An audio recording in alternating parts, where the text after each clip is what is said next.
देखिए विधायक जी, ऐसा कहा जाता है कि योगी सरकार में जीरो टॉलरेंस नीति है अपराध के खिलाफ। हाँ, तो अपराध के और खिलाफ कानून का राज है, और कानून ही अगर ऐसा करेगा। उन्होंने कहा है कि साहब मुझे मारा गया, रात भर पीटा गया, मेरे सीने पे बंदूक रख दी गई, और उसके बाद हमसे कहा कि तुम्हें जो मैं कह रही हूँ वो करो, तुम्हें मैं पैसे भी दूंगी। जो भी कानून के दायरे से कानून ने जिनको जिला बदर किया हुआ है वो सारे लोग अपने घर में रह रहे हैं और प्रज्ञा पाठक जी को उसका पैसा दे रहे हैं। अब जो कानून व्यवस्था है यूपी की, वो खुद उनके विधायकों की नहीं सुन रही है। नहीं सुन रही होती तो हमें आते काहे को। नमस्कार, अभी मैं खड़ा हूं बुंदेलखंड के झांसी जिले के बबीना ब्लॉक के रक्षा गांव में। कहा जा रहा है कि उत्तर प्रदेश में योगी सरकार है और योगी सरकार में कानून का राज है, लेकिन आज बबीना ब्लॉक में एक अजब मामला सामने आ रहा है।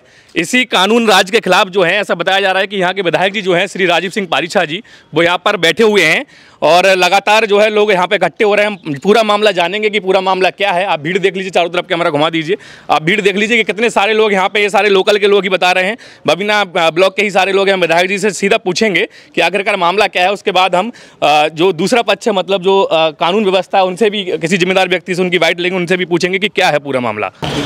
नमस्कार विधायक जी। जी धन्यवाद। क्या है पूरा मामला? आप इस तरीके से धरने पे बैठे हैं, आपके पूरे कार्यकर्ता आपके साथ हैं? धरने पे नहीं बैठे हैं। अच्छा। एक मामला था, उसके विषय में हम यहाँ आए थे रक्षा थाने में। कोई धरना नहीं है, केवल विषय इतना है कि एक प्रज्ञा पाठक यहाँ की सीओ सदर हैं, उनके संरक्षण में जहाँ जो जितना भी उनका क्षेत्र है, क्षेत्राधिकारी हैं, वहाँ पे अवैध खनन, शराब, जुआ, सट्टा, बलात्कार जैसी घटनाएं लगातार हो रही हैं, उन्हीं के संरक्षण में हो रही हैं। अच्छा। मैंने उच्च अधिकारियों के संज्ञान में और पहले भी शिकायत की है ऊपर, लेकिन लगातार उनकी कार्यशैली नहीं सुधर रही है। लगातार कार्यशैली और बिगड़ती चली जा रही है।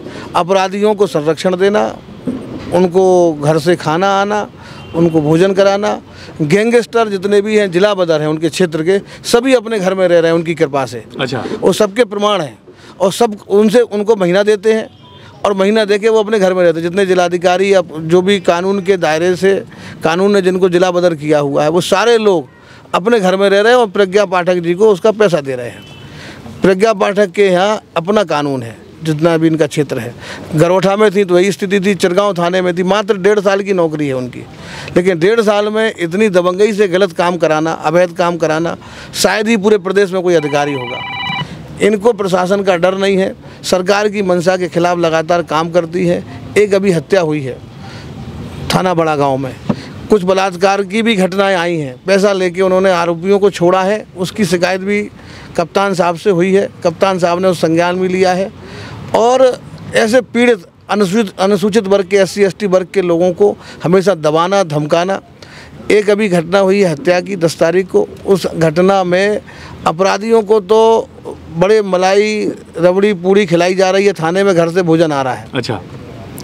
और जिनका मरा है उन पे ऊपर दबाव बना के कि तुम नहीं मारा है, तुम नहीं मारा है, ये कहो, ऐसे कहो। ये कहाँ की घटना है? ये थाना बड़ा गांव की। और जितने भी उनको मदद करने वाले लोग हैं, उन बेचारे गरीबों को, जो चूँकि भाजपा के कार्यकर्ता हैं, वो चुनाव में हम लोगों का साथ देते हैं और दबंग प्रवृत्ति के लोगों के खिलाफ वही खड़े होते हैं।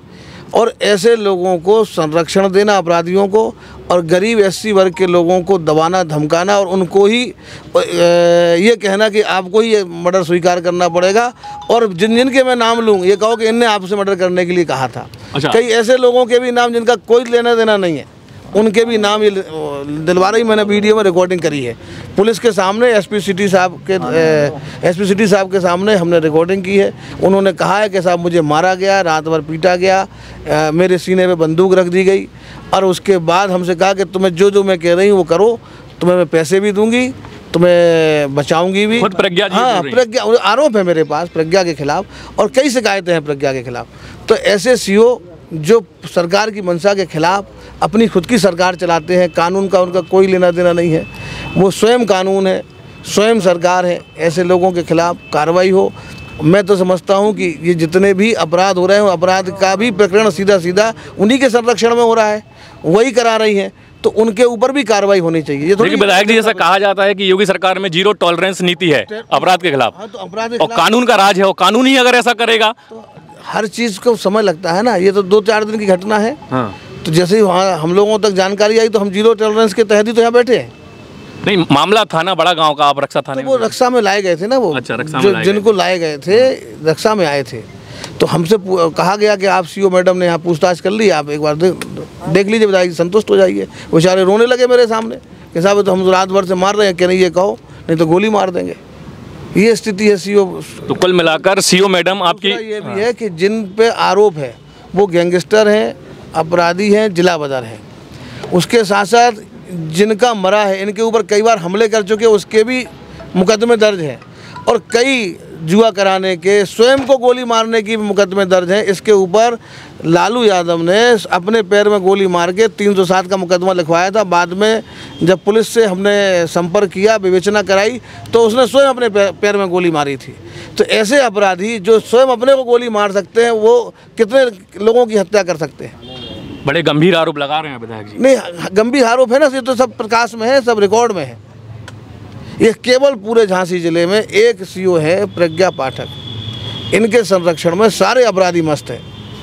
तो आपने इसके खिलाफ ऊपर कभी नहीं, अभी ऊपर जब हमने चुनाव के पहले कहा था कि इनकी कार्यशैली ठीक नहीं है, और उसके बाद आचार संहिता लग गई तो नहीं कुछ हो पाया, लेकिन लगातार उनकी कार्यशैली में सुधार नहीं हो रहा है, कार्यशैली बिगड़ती ही चली जा रही है। और कई मामले ऐसे हैं, कई मैंने साक्ष्य भी उच्च अधिकारियों को दिए हैं जो मैं आपके सामने नहीं कह सकता। उसमें सीधी सीधी संलिप्तता है, पैसा लेके सारे गलत काम कराती है। उन अधिकारियों ने भी मैडम के ऊपर कोई कार्रवाई नहीं अभी तो तुरंत की बात है ना, एक दो दिन की बात है, तो कार्रवाई होगी। तो विधायक जी, इस तरीके से बैठना और इस तरीके से लोगों को इकट्ठा करना, मतलब ये हमारा लोकतंत्र का अधिकार, हमारा जनतंत्र ही है। जब किसी कार्यकर्ता के ऊपर परेशानी होती है, पुलिस प्रताड़ित करती है, तो कार्यकर्ता तो इकट्ठे होते ही है। अब उनका गुस्सा का प्रकटीकरण संगठित होकर ही करता है। ये तो लोकतंत्र का ही खूबसूरती है। लेकिन कोई आपको ना तो कोई नारेबाजी, ना कोई उपद्रव, अपने बात शांति तरीके से कहना, अधिकारियों से कहना, ये हमारा काम है। कई बार देखा गया है कि कई ऐसे नेता कई बार इस तरीके से कानून के खिलाफ जो है बैठ जाते हैं धरने पर। विपक्षियों को ये कहने को सुनने में आता है कि भाई अब जो कानून व्यवस्था है यूपी की, वो खुद उनके विधायकों की नहीं सुन रही है। नहीं सुन रही होती तो हमें आते काहे को, सुन रही है ना। लेकिन कई बार क्या होता है कि जिनके हाथों विवेचना होती, कलम और कागज़ होता है, तो वो अपने तरीके से विवेचना कर देते हैं और ऊपर के अधिकारियों को गुमराह कर देते हैं। प्रज्ञा पाठक भी ऊपर के अधिकारियों को गुमराह लगातार कई महीने से कई विषयों पे कर रही हैं। लेकिन अधिकारी भी तो समझदार हैं, वो IAS हैं और बड़े बड़े अधिकारी हैं, उनके कई जिले चलाए, उनको भी समझ में आता है कि केवल तुम्हारे यहाँ ऐसा क्यों होता है, बाकी जगह क्यों नहीं होता, पूरे प्रदेश में ऐसा क्यों नहीं हो रहा है। जहाँ जहाँ तुम जाती वहीं शिकायतें क्यों आती हैं, वहीं अपराधी क्यों अपने आप को मजबूत मानते हैं, वहीं पर अवैध काम क्यों हो जाते हैं। तो विधायक जी, आप सीधे सीधे शब्दों में अगर बता सकें कि आप चाहते क्या हैं? हम ये चाहते हैं कि ऐसे अपराधी, ऐसे अधिकारी जो अपराधियों को संरक्षण देते हैं और जो कई अपराध कर चुके हैं, उनमें विवेचना भी चल रही है, जेल भी गए हैं, उनको लगातार संरक्षण देना ये अच्छी बात नहीं है। जुआ कराना क्षेत्र में, ये जिन पे 302 का आरोप है, जो हत्यारे हैं, वो जुआ कराते हैं और सीधे सीधे प्रज्ञा पाठक से जुड़े हुए लोग हैं। कई लोग हैं जो इनकी दलाली करते हैं। मैं तो अभी शिकायत भी की है, इनका मोबाइल भी सर्विलांस में लगना चाहिए। किन किन लोगों से बात करती हैं ये, किन किन अपराधियों से, कितने जुआड़ियों से, शराब माफियाओं से, भूमाफियाओं से इनकी लगातार बात होती है। कौन इनके थाने में उसमें आता है, इनके ऑफिस में, जो दलाली का काम, मीडिएटर का काम करता है। तो विधायक जी, आप इस तरीके से बैठे हैं, अभी तक तो कानून व्यवस्था में खलबली मच गई होगी? नहीं, कोई खलबली नहीं है, शांति है, बात हो गई है। और अच्छा, कब तक बैठे हैं आप ऐसे? नहीं, हम जा रहे हैं, कोई बैठने की बात ही नहीं है। हम आए थे, आधा घंटे में बात हुई, लोग भी चले गए। अच्छा, जिस मकसद से आए थे वो मकसद आपका पूरा? नहीं, मकसद कुछ हमारा पूरा, मकसद तो हमारा न्याय है। न्याय, हाँ, जिस न्याय की मांग को लेकर आप यहाँ पे आए थे वो तो अधिकारियों ने सुन लिया ना। आज तहसील दिवस है, अधिकारी अपने बेचारे काम कर रहे हैं। अधिकारी तो कानून का पालन कर ही रहे हैं, सरकार की नीतियों को नीचे तक उतार ही रहे हैं ना। लेकिन एकाध कुछ होते हैं स्वयंभू टाइप के अधिकारी। देखिए, ये हैं बबीना विधायक श्री राजवीर सिंह पारिछा जी, और जैसा कि इन्होंने बताया कि जो सीओ हैं प्रज्ञा जी, उनके खिलाफ जो है बहुत सारे सबूत इनके पास है और वो जो है पूरी कानून व्यवस्था बिगाड़ कर रखी हुई है, ऐसा विधायक जी का कहना है। और इसी को लेकर जो है वो यहाँ पे बैठे हुए हैं। अगर कोई SP साहब हैं, थे अभी यहाँ पे, बात करेंगे। देखिए, हमने जो है कोशिश की है कि हम SP साहब से बात करें, लेकिन SP साहब कुछ काम में बिजी हैं, इसलिए अभी बता रहे हैं कि मैं कुछ बात नहीं कर सकता। लेकिन यहाँ पे देखिए, आप लगातार दिखाइए, यहाँ पर लोग जुड़ते चले जा रहे हैं और भीड़ बहुत ज़्यादा बढ़ती चली जा रही है, गाड़ियों की संख्या बढ़ गई है और लगातार लोग यहाँ पे खड़े हुए हैं। और लोगों से भी हम पूछेंगे कि भाई आखिरकार वो यहाँ पे आए क्यों हैं, क्यों आए हो भैया यहाँ पे? हम आए हैं, विधायक जी ने बुलाया है, कोई समस्या होगी तभी हम आए। जहाँ विधायक जी खड़े होंगे वहाँ हम लोग खड़े होंगे। अच्छा, बीजेपी के कार्यकर्ता जी, हैं? कार्यकर्ताओं का फर्ज है, जहाँ हमारे नेता वहीं हम लोग होंगे। मामला पता है क्या है? जी, हमें कोई मतलब नहीं है मामले से। मामला पता नहीं है? पता है भाई साहब मामला क्या है? हम तो अभी हाल आए अभी हाल आए हैं, मामला पता नहीं है, लेकिन विधायक जी के साथ जो हैं वो खड़े हुए हैं। चलिए, उम्मीद है कि इस वीडियो को आप शेयर करेंगे। जो मैंने आपको बताया कि भाई विधायक जी रक्सा थाने में यहाँ पे बैठे हुए हैं, बबीना ब्लॉक के विधायक हैं। चलिए, आज के इस वीडियो में इतना ही, मिलते हैं अगले वीडियो में, तब तक के लिए जय हिंद, जय भारत।